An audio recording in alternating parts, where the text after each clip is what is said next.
Every day, something dramatic happens in the Caribbean that affects our lives. We'll give you the details. We'll give you the facts on Caribbean Perspective with Eddie Frederick. Host Eddie Frederick. So glad you can join us. Nurses at several of Jamaica's hospitals seemed to have downed tools at this critical time for the healthcare sector. This story takes the lead in today's edition of Caribbean Perspective for Friday 27th August 2021. Details when we return. Did you know that your friends and family can now shop at the Food Fair from anywhere in the world and you can receive here in Grenada? The Food Fair and GrenadaMarket.com now make it possible through secure online shopping and personalized customer service. Simply send your loved ones a list of your preferred items or let them fill an online basket and the items will be available for pickup or delivery. Visit GrenadaMarket.com or thefoodfair.gd today for more details. The new norm. Spread the news.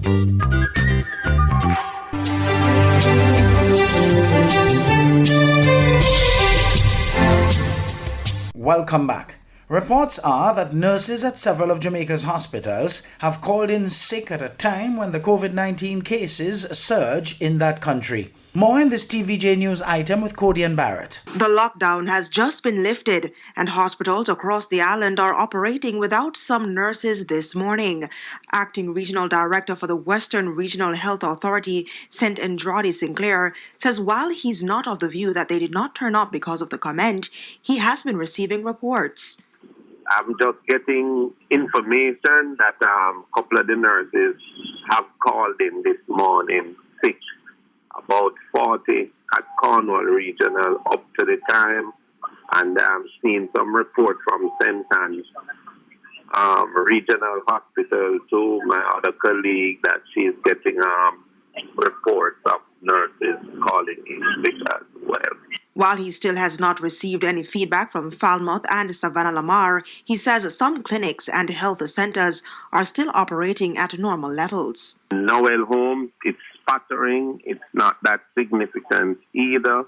The RN of the 3127 came in, and the rest of the numbers for the rest of people look normal. So it looks like it's just in St. James, where you have Cornwall Regional, the major regional hospital that has been significantly affected so far. In the meantime, Regional Director of the Southern Regional Health Authority, Michael Bent, says the Mandeville Regional Hospital is the worst affected by the nurse sick-out of the 5 hospitals in the region. According to Mr. Bent, out of a complement of 91 nurses, only 38 turned up for the 7 to 3 shift at the Mandeville Hospital.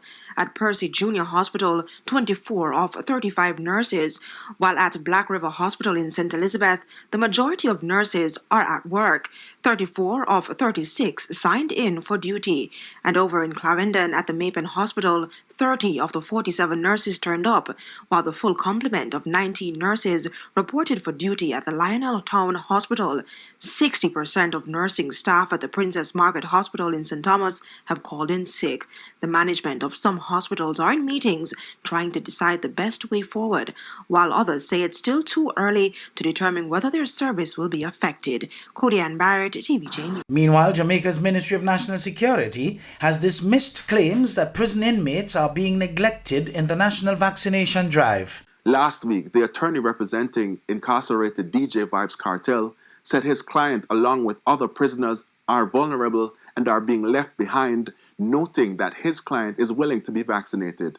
But the minister without portfolio in the Ministry of National Security, Matthew Samuda, is reporting otherwise. It is not true that we have not offered the person. I'm happy to hear of his willingness. I am aware that the vaccine was indeed offered to all inmates and indeed correctional officers on May 3rd, I believe it was, at the St. Catherine Adult Correctional Facility while he was still an inmate at that facility. So my hope is that when we do get to our next phase or our next round of vaccination at the facility currently being housed, that he will indeed take up the opportunity there. Vaccination in correctional facilities started April 30. Mr. Samuda disclosed there will be another vaccination drive this Thursday at the Tower Street Adult Correctional Center, but he laments 90% of inmates are vaccine hesitant so far. COVID COVID-19 by way of the AstraZeneca vaccine. So all prisoners, we have had vaccination sessions at each of our adult correctional facilities. We've had approximately 10% take-up.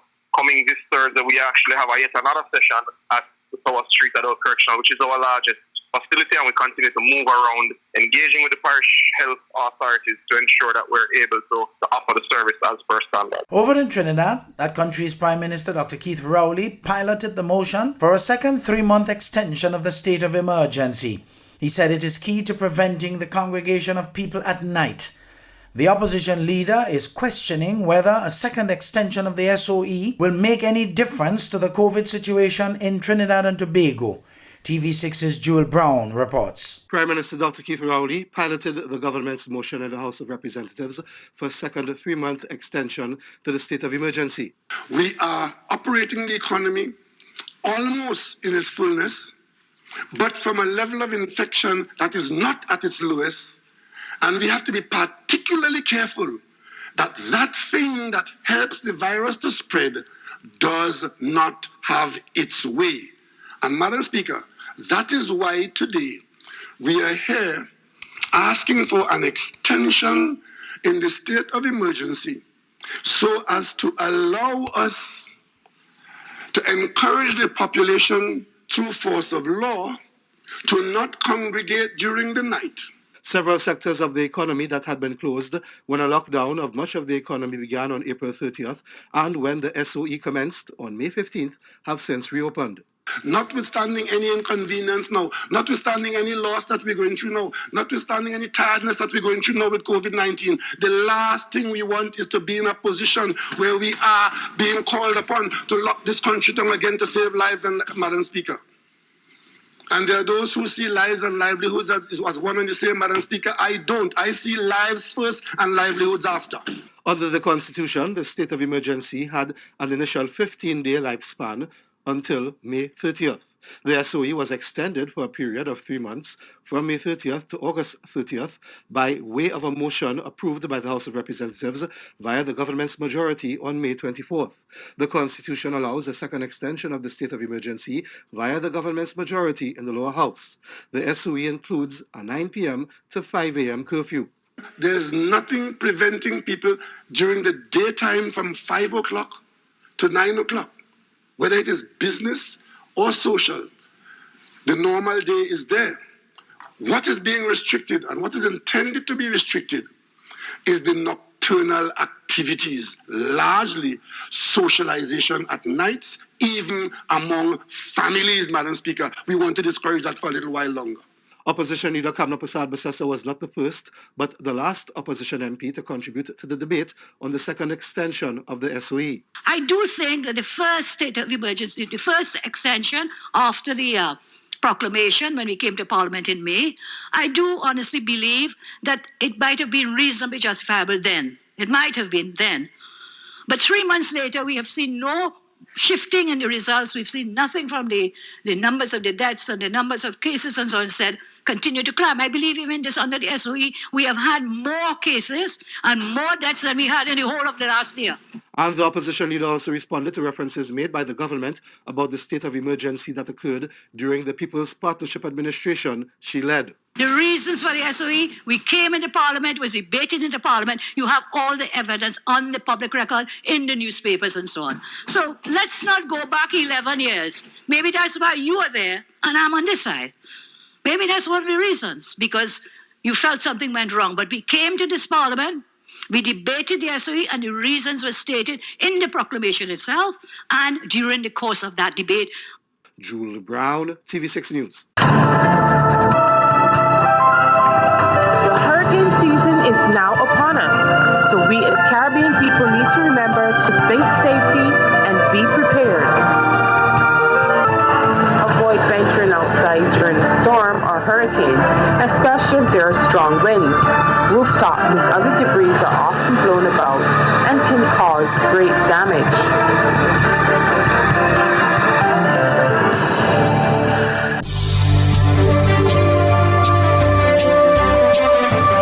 You're listening to Caribbean Perspective with Eddie Frederick.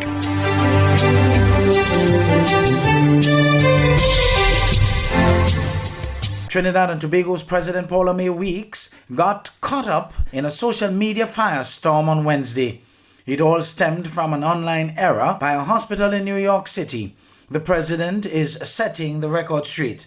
She went to Kings County Hospital for a PCR test, not a COVID-19 vaccine. Photos of President Paula May Weeks at Kings County Hospital in New York were shared on social media on Tuesday.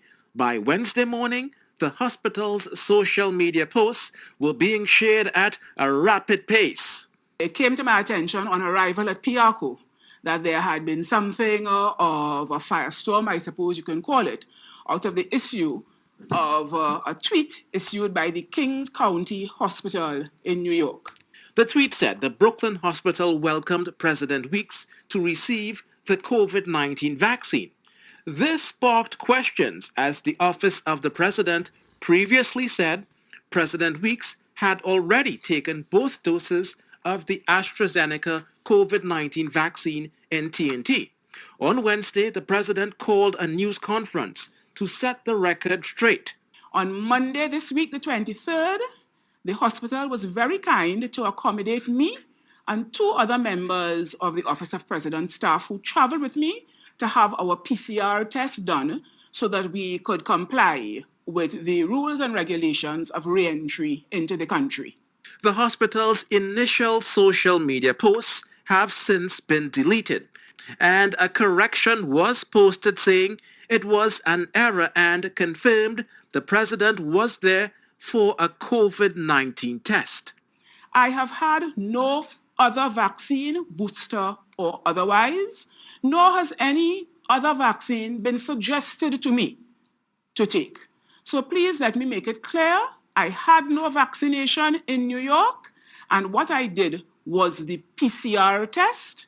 Anselm Gibbs, TV6 News. Over in Barbados, former challenger for the leadership of Barbados' Democratic Labour Party, Guy Hewitt, has conceded defeat in the leadership race. Ferla de Pisa retained the leadership of the party with 507 votes to Hewitt's 295 during last week's annual conference.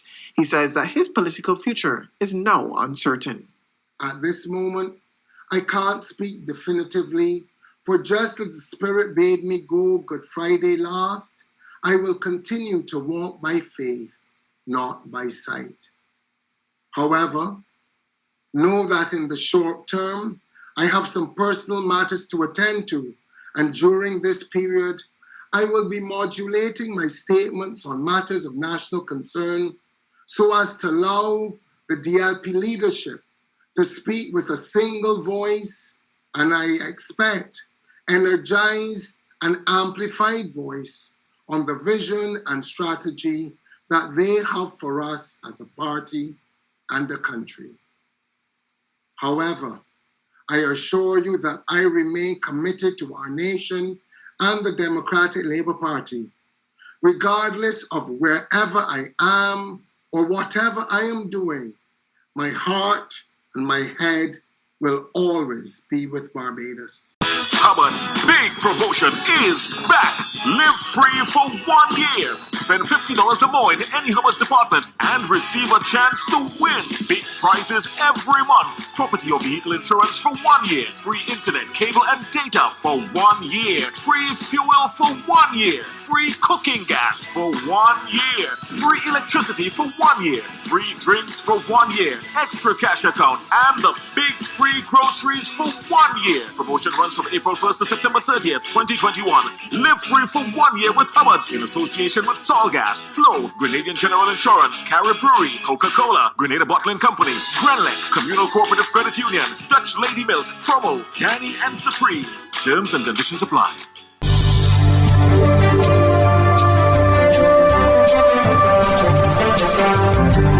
I am Eddie Frederick, wishing you a restful weekend. This has been Caribbean Perspective, a whole new approach to highlighting developments in the Caribbean. In the meantime, please continue to log on to CaribbeanPerspective.com for more daily news and more.